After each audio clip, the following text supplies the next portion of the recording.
cornstarch. Soy sauce, 2 spoons. About mirin, Japanese vinegar. Vinegar? Mirin, 3, almost 3 spoons. 2とちょっと。2 in 1/4.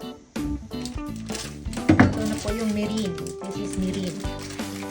We will start by cutting at the center. So, just cut it here at the center. Mga 75%. Not really. Hindi putulin. So, ito na. This is it. Lagyan natin ng bland cheese or shredded cheese. Shredded? Basta, cheese. Let's put it at the center. So this one, napasok na po lahat and it's time to cook.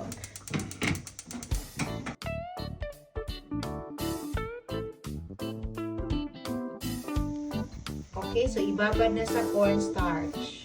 Ayan na pa.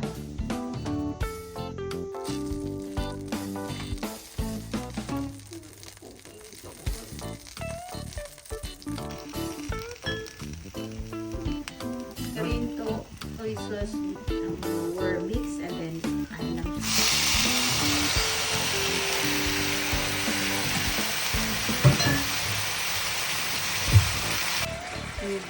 Onion, spring onion.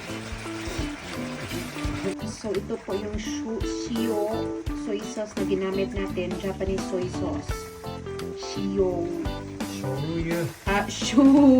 Shoyu.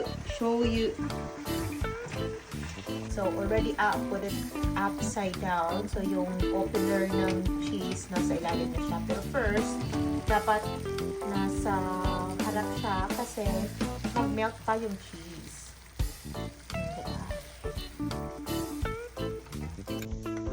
Yagari! Already Mada. Yan. May toppings pa tayo. So top it with spring onion.